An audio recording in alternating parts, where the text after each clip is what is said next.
Srinagar Agritech Industries लिमिटेडको IPO पर्नेहरूको लागि चाहिँ खुसीको खबर आएको छ है। खुसीको खबर चाहिँ के रहेको छ त तपाईहरुलाई यो भिडियोमा जानकारी दिनेछु।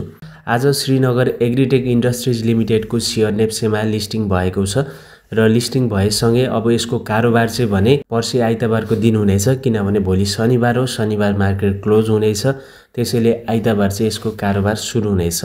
र कारोबार हुँदाखेरि पहिलो ओपनिङ प्राइस रेन्ज चाहिँ कति रहेको छ त त्यो हेर्नको लागि चाहिँ कम्पनीको नेटवर्थ हेर्नुपर्ने हुन्छ।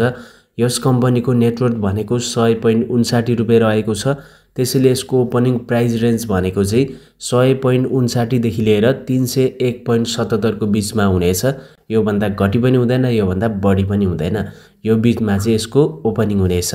तर प्राय जस्तो आइपिओहरुको ओपनिङ भनेको म्याक्सिमम रेन्जबाट हुने गरेको छ, त्यसैले यसको पनि 301 तिर नै ओपनिङ चाहिँ हुन सक्छ र त्यसपछि त बढ्दै जाने नै छ। कति पुग्छ, कहिलेसम्म बढ्छ त्यसको बारेमा चाहिँ म तपाईहरुलाई अपडेटहरु ल्याउँदै आउने नै छु।